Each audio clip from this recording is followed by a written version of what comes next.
Well, speaking of leadership, it's now a pleasure of mine to call up one of our own Rotarians to then introduce another one of our own Rotarians for today's keynote address.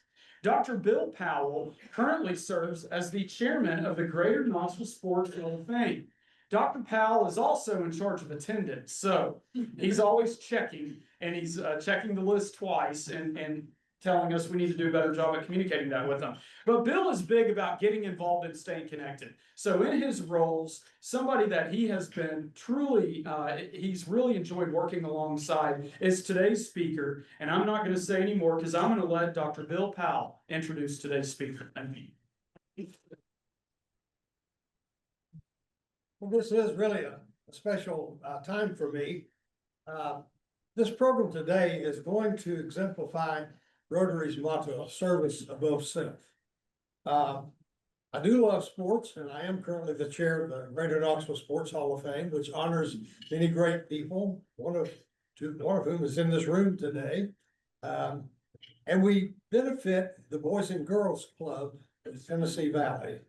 It helps in so many ways by allowing us to feed them, give them some recreation, help them with homework, give them some love, show them that they are valued, keeping them off the streets and away from the drug lords and the gangs. We've shown that it takes about $3,000 to have a child on scholarship there. And it takes about $30,000 to keep them in juvenile. So you get a good return on your investment, and you might just save a life. It's an important thing. Before we begin, I'd like to introduce Maria McFadden, who is the Director of Special Events, and she came with us today. She is with the Boys and Girls Club of Tennessee Valley. Now I'll finally get to introduce our speaker, who is one of our own. He told me I ought to introduce him as a visitor since it comes so seldom, but I wouldn't do that. But Bart has a long history of working with the Boys and Girls Club. He actually started as attending as a child when he grew up in Johnson City. He's worked at Spartanburg, South Carolina. He's worked at the national office. He's worked with the Boys and Girls Club with Walt Disney World. He's worked in Las Vegas with them. He's worked in LaGrange, Georgia at the West Georgia clubs. He's also worked at part of Chambers County, Alabama, across the border with from LaGrange. And then in March of 2016, he assumed the role of president and CEO of the Boys and Girls Club of the Tennessee Valley. And he leads a group that serves over 7,500 club members and their lifestyle, helping develop good character. And like I said, giving them some love and making them feel valued. We have 25 clubs throughout Knox, Blount, Claiborne, Loudoun, and Anderson County. It's a delight to work with this guy, and he's going to give us a great message on the Greater Knoxville Sports Hall of Fame and the beneficiary of the Boys and Girls Club, the Tennessee Valley. Bart McFadden.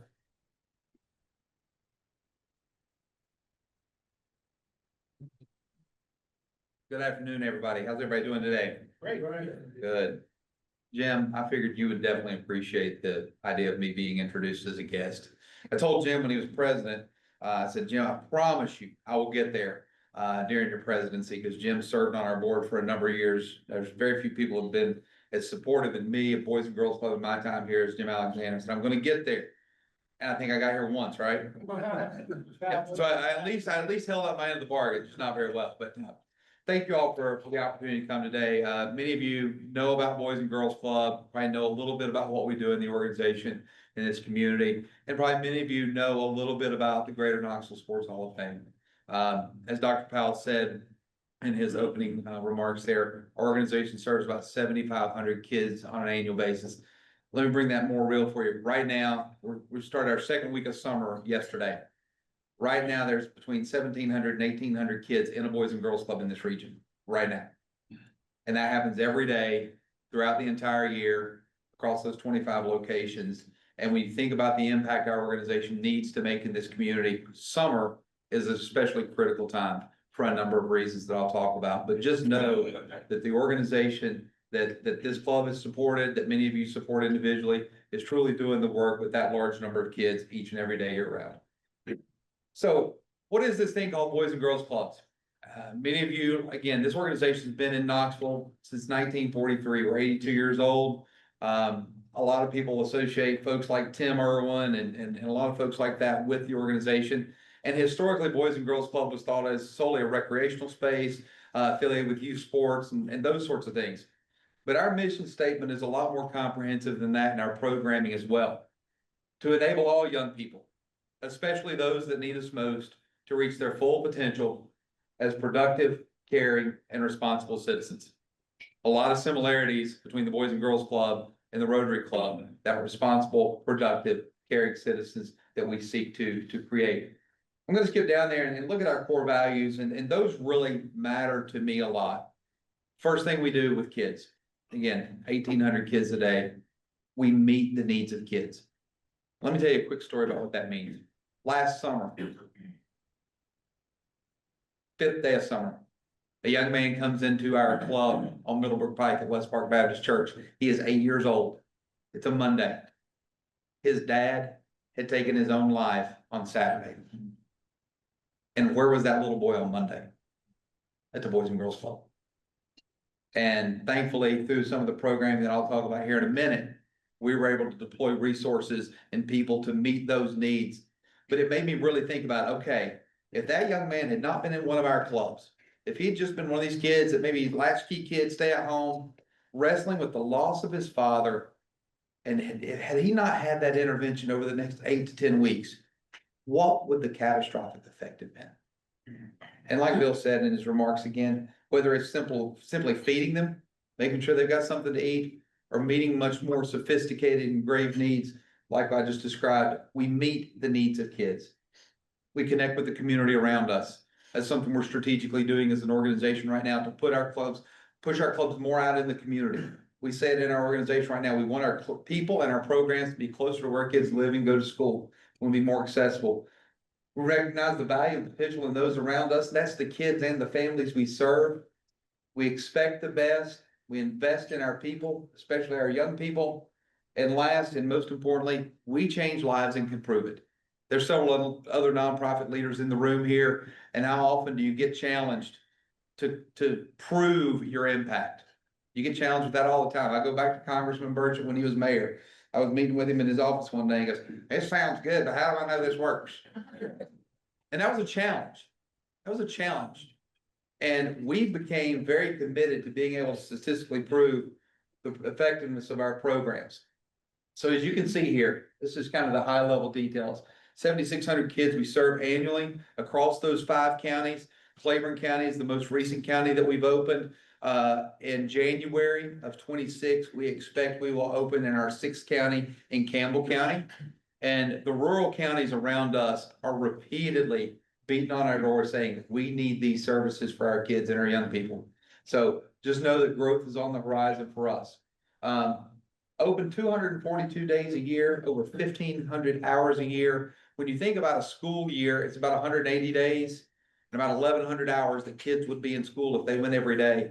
So the opportunity that we have at Boys and Girls Clubs to serve kids when they're not in school is even greater in the amount of time, the frequency of contact we have with them than even the schools. And what does it look like programmatically? The academic support, the member emotional and social health, that gets back to the young man I was describing a minute ago. And then workforce development. We've got kids today that are out at Pellissippi's Strawberry Plains campus. We've got about 50 high school kids doing what we call technical training camps, where they're engaged in fully immersive experiences in careers that are in demand in this community and will be for probably the next generation. And they're getting that exposure to figure out what they're interested in, if they're good at it, and then we'll give them a chance to pursue it. So looking at the academic piece, you can kind of see right there. And again, I started this by saying Boys and Girls Club historically was known for what we did with the sports stuff. Many of you may know named Mike Capps. It's run our sports program for almost 50 years now. Legendary, still does it. But the needs of kids has evolved. They've grown, and we've evolved and grown to meet those needs. So academically, we support kids pre-K through graduation. And pre-K is something we started about 3 years ago, initially at Lonsdale, to meet a need. Because KCS came to us and said, hey, here's the issue we're having.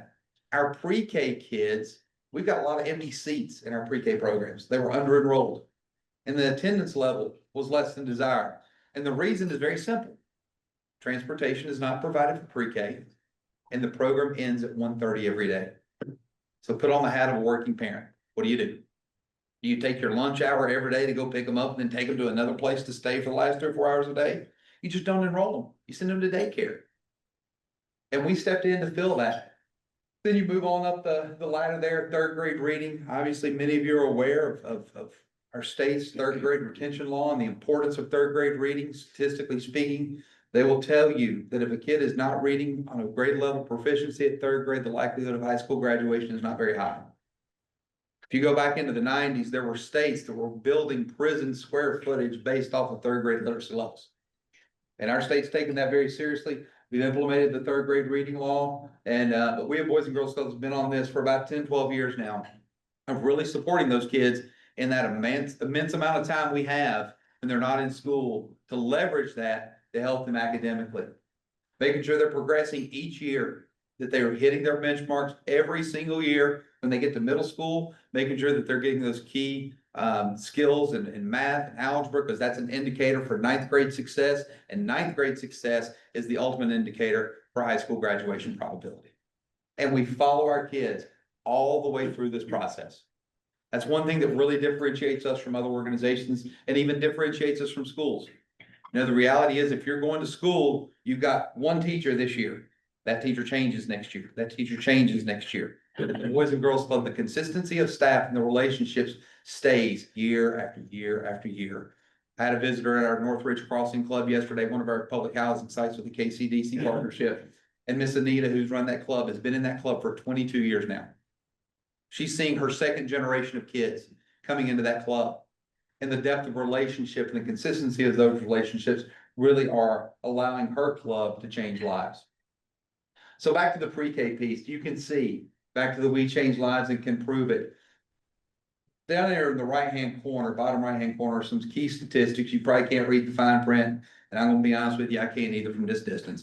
But what I can tell you is this, that region-wide, about 3 years ago, when we started this program, it was believed that kindergarten readiness, region-wide, was at about a 25% rate.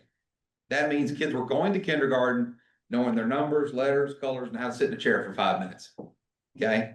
And if we're working to have greater third grade proficiency, we better have kids ready in kindergarten, because the likelihood of closing the gap is very challenging. And you can see on key indicators for kindergarten readiness, 90, 82, 91, and 87% by standardized assessments that we provide with our kids. We're winning the battle with the kids we're serving. The other thing was this, I mentioned a little bit earlier, the attendance rate. The year before we started our pre-K program at Lonsdale Elementary and South Knox, both of those programs were not at full capacity. They were about 75% capacity, and the attendance rate was about 70%. The first year we did this program, both programs reached enrollment capacity. The attendance rate went to over 92%. That equated to kids being in school an extra 35 days a year, having an extra 3 to 4 hours of wraparound supportive services in the afternoon. That makes a difference. That's what produces the results you see in the bottom right-hand corner. That program is now expanded. You can see Lonsdale, South Knox, Moreland Heights, Dogwood. Next year, we'll be adding West Haven and Christenberry as well, and Bell Morris to this. So we'll be serving about 100 little 4-year-olds after nap time every day beginning in August. You can see kind of what does our academic support programs look like, the homework help, the tutoring, the college and career readiness that I referenced a little bit earlier, college preparation, test readiness tours, making sure that if kids understand what opportunities are available to them. We're not just taking them to 4-year schools, we're on the campuses of 2-year schools, trade schools, large private institutions across the Southeast, so that they can see whatever path to their future that they believe they can pursue. And then right now, we're in the midst of our summer enrichment program. Before COVID, there was this phenomenon called summer learning loss. It kind of got substituted during COVID with COVID learning loss. Summer learning loss was the research that said low-income kids predominantly would lose an average of 2 to 3 months worth of grade level equivalency in reading and math during the summer if they weren't engaged in productive activities. If you extrapolate that, and again, our organization predominantly serves low-income kids, it's reality. So if you extrapolate that 2 to 3 months of learning every year from kindergarten through 8th grade, You've got kids going to ninth grade, sixth, seventh grade level. What's the likelihood of success in ninth grade for that? Then what's the predictor of high school graduation? So making sure that every summer we're involved in enrichment activities that help kids stay on grade level or move up is so important to us. Next is our member emotional and social health. This really is a fancy way of saying youth mental health. To some people you can say mental health, to some people you can't say mental health, to some people you can say social emotional, you can't. The words that the way we've twisted them in today's world is ridiculous. But this is the program that we run with 4 full-time social workers, annually about 6 interns from UT or ETSU's College of Social Work, to really help the young people in our clubs overcome the impact of childhood trauma, adverse childhood experiences. And that's done in a number of different ways. One is our small group interventions, where we bring kids together where they can build relationships with their peers. We live in a time where kids are more connected, but more disconnected than they've ever been. So many kids don't even know how to have conversations with their peers. They don't feel connected to their peers. They feel very isolated. And that leaves them very vulnerable to negative influences. They also don't feel connected to adults. And in our clubs, and this program specifically really seeks to ensure that kids are connected to their peers and to adult role models that are giving them coping skills to be resilient and battle life's challenges. Everybody in this room has dealt with stuff. Our kids deal with stuff. But without a social network, without those relationships to build resiliency, that's when you fall victim to the real impacts of that long term. So this program, you can see last year, 437 kids were directly impacted by this program. 100% of the kids said that after the interventions, they reported increased mental health, had more happy days. And this is a research survey that we do in partnership with the Pear Institute out of Harvard and the Pacific Life Foundation, or Pacific Youth Foundation, sorry. 87% of the kids said that after interventions, they reported an increase in social and emotional skills. They could deal with things. They could understand what's going on around them better. And then 93% said that they could identify a caring, stable adult they could talk to. And the sad reality is, in today's world, that 93% is far greater than the average. So placing those relationships in the lives of kids is so very important. All right, a couple of other initiatives that we do, and I was talking to Rachel about this a little bit earlier. Last year, it's part of our Healthy Lifestyles program. Last year, we partnered with the Knoxville Marathon, and we did the activity again this year in our clubs where our kids run the 26.2 miles over a couple of months. You can see last year, this past spring, almost 11,000 miles our kids logged. And that's literally running in a gym. So that's a lot of just laps around the gym. That's what it did. Mindless running, that equated to over 411 marathons ran by Boys and Girls Club kids. You can see the number of hours of physical activity, because unfortunately in Tennessee, our kids, generally speaking, just aren't physically healthy. Tennessee, one of the leading states, or I don't know if we're leading or lagging, but in childhood obesity, we're not very good. And so making sure that our kids are physically active on a daily basis. And then one of the cool things that we do in partnership, have done in partnership with Second Harvest Food Bank, I'm looking in the lane here, is our cooking clubs, where they would come into our clubs and teach kids how to prepare a number of dishes. And then the kids would be able to take those recipes home. They would even get some of the cookware, all those kinds of things to equip them and their families to prepare healthier meals at home. And then we do cooking competitions in our clubs where they'll compete club to club. The kids learn how to make and present a full meal. And it's just so neat. And you can see 270 kids in that last year learning how to be that self-sufficient citizen. And then our gardening clubs kind of help feed into that. We got more kids gardening than we got cooking. It's probably not a bad thing. Last on the program out front is our Youth Force program. Youth Force is our workforce development solution for high school kids. And what we do with this program, we've got programs in 6 Knox County high schools: Carnes, Powell, West, Central, Austin, East, and Fulton, where we've got full-time staff in those schools providing college and career counseling to low-income and potential first-generation college students. And making sure that they understand, hey, graduation is not the goal, it's the launch pad. So what is our plan for life after graduation, and ensuring we've got that, but it's also the natural net that we cast for our workforce development program, where we put kids in paid internships with business partners across this community. Kids can work in our program up to 200 hours of paid internship work in a career field that they may have an interest in with a partner that's interested in helping develop their interest. And it's a really neat program. And I think the coolest thing about this program is this. A kid can go work for, Dr. Powell, or, well, maybe not Dr. Powell. Find somebody else from to work for them. They can go work for somebody for 200 hours. And yes, they'll get a paycheck for a few $100s. But the most important thing for our kids is this. They've got a reference for that next job application. They've got somebody who can vouch for them, their work ethic, their character, their ability and willingness to learn and communicate. It's so important. You can see some of the statistics there. The other piece, like I referenced earlier, is the technical training camps that we do largely in partnership with Mississippi State, LMU, the University of Tennessee, and South College, where they go on campus and they really get hands-on with some of these careers that are in demand in our community, such as welding, cybersecurity, nursing, engineering, manufacturing. It runs the gamut. And we'll have 15 cohorts of kids that go through that this summer to get that hands-on experience.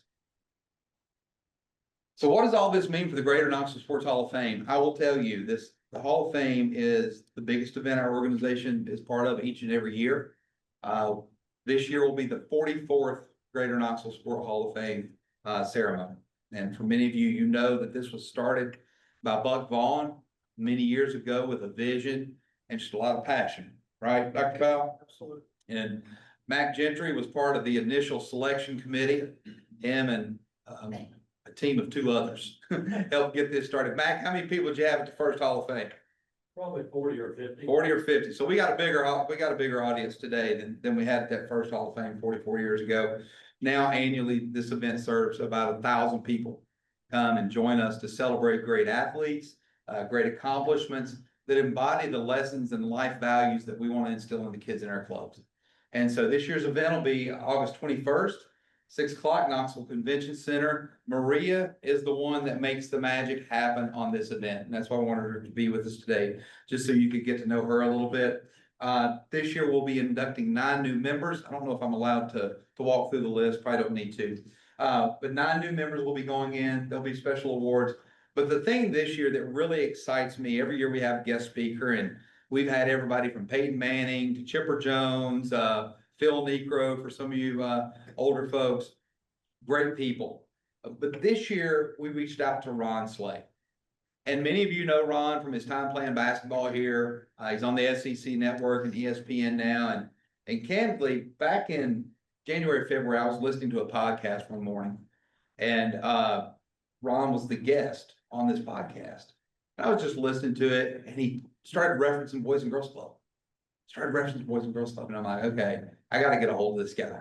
Because if you know Ron at all, you know the personality is powerful. He is absolutely magnetic. And so I reached out to him and just kind of told him who I was and told him what we were doing. We were actually going to be a national. I said, hey, I'd just like to get to talk to you and talk about your Boys and Girls Club experience, which turned into us filming a really cool PSA. He and I, there was no format to it. We were just talking. And we ended up filming an amazing PSA that runs on social media and some of the streaming services. And when we started looking for a speaker, Dr. Powell and I and Maria said, hey, we want this event, while we recognize the athletes, to reflect the Boys and Girls Club. We want people to walk away from this event knowing the impact that our organization that we live for and work with every day, we want people to know the differences made. And when you hear Ron talk about, and unfortunately, I've got a video, but I don't think the sound's playing, is it, Joe? No, you don't get to hear Ron, so you gotta listen to me, sorry. When Ron was growing up in East Nashville, he was a club kid every day. His mom worked in the club. His family found themselves homeless, and they lived in the club for about 2 weeks. And Ron will say, there is nothing I've done from the time I got to Pearl Cone High School till today that would have been possible without the influence that the Boys and Girls Club made on me as a middle high school kid. And he's got a lot more to say about it than I just summarized it.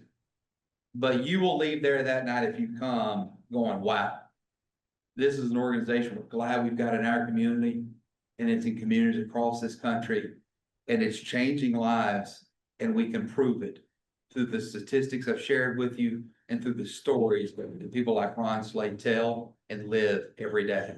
I myself was a club kid, grew up in Johnson City, talking to Andrew a little bit earlier. He goes, and did you know a guy named Pappy Crow?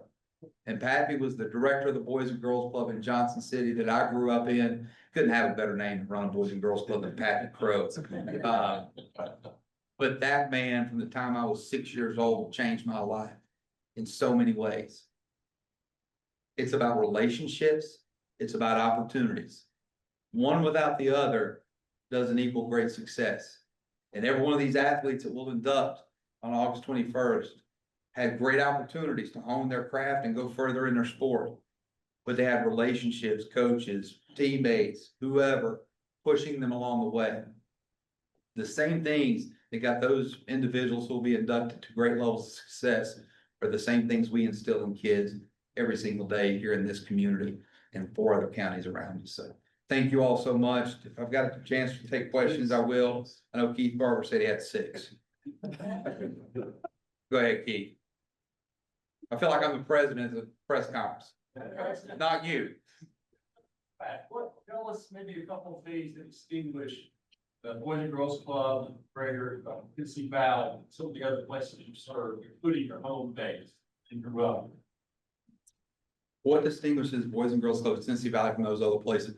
I worked, like Bill said, Spartanburg, South Carolina, Orlando, Florida, Las Vegas. There's a lot of similarities between Las Vegas and Knoxville. Let me tell you now. The reality is this.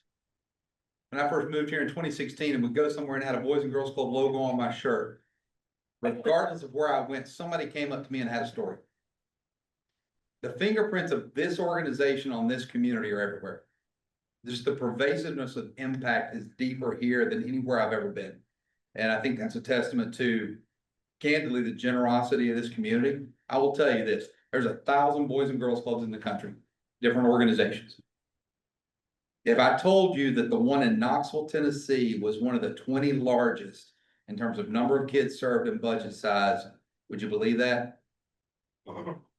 We're out kicking our coverage in a big time way, overperforming. And it's because of the generosity of the community and the commitment that this community has to kids. Johnson City, where I grew up, Knoxville, very similar. Both great places to grow up as kids. Even if all the deck is not stacked in your favor, there's a community around you ready to rally and support you and help you be your best. That's the difference between here and some of those other places. Yes, sir. What does your funding look like? And are you experiencing any funding issues in the current environment?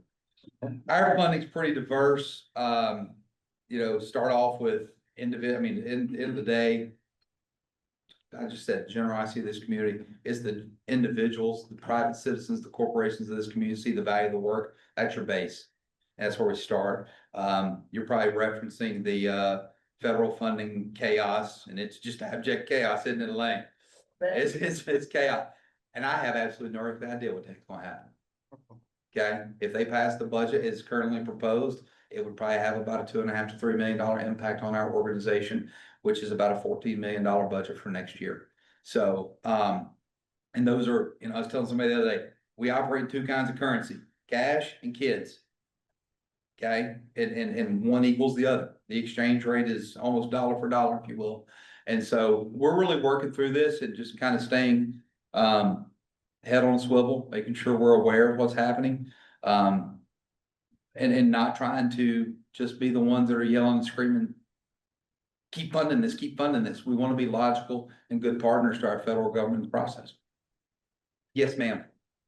What is your involvement with the Boys and Girls Clubs outside of Knoxville? Okay, so we have our organization, for lack of a better term, owns and operates the Boys and Girls Clubs in Blunt, Loudon, Anderson, and Claiborne as well.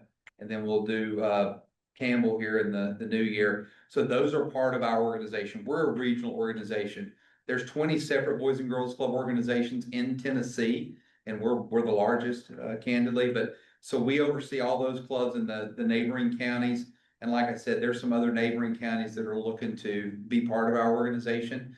And when you're part of the family, you're part of the family. We serve those communities just like we serve East Knoxville or Halls or, Middleburg Pike. Strikes me that they all have different needs. Yes. Well, I mean, each community is a little bit different. I mean, let's just be real. We're looking at Claiborne County that's very rural, and you look at East Knoxville. But at the end of the day, you don't, the programs aren't drastically different. It's the kids need the same thing. I don't care. I mean, rural poverty, urban poverty, or even what we're seeing now with suburban communities where you've got an emerging large percentage of kids being raised by relative caregivers, grandparents especially. What kids need is consistency, stability, support, and predictability. And they need that loving accountability, if you will. I jokingly say some days we hug them and give them a high five, some days it's a foot in the tail. And that's the reality. And, but you keep working toward whatever the goal is long term. One more. Okay. Sorry. Stand up, Sorry. This is not a question, this is actual testimonial. My experiences with the Boys and Girls Club, when my son was in middle school, he was volunteering to work at the Boys and Girls Club, and I was on the carpool. So I ended up going there, taking him and his friends there, and I sat on a table by myself, and this little girl came to me and asked me to help her with math. And I'm very good with numbers, I'm not good with words, with letters. And so I started helping her with tricks on how to do multiplications. She was so happy with the way that I drove her to the questions instead of her just memorizing it. She started calling her friends, and I had a table full of kids around me. With what I was trying to help them with, I was giving them compliments, they were just cheering, they all finished their homework. And they gave me a lot of confidence, compliments too. But one of them even went as far as telling me that I was pretty, so that's.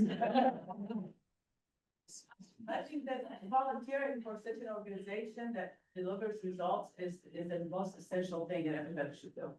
You can never put too many good people in the lives of a child. Awesome. Thank you, Bart.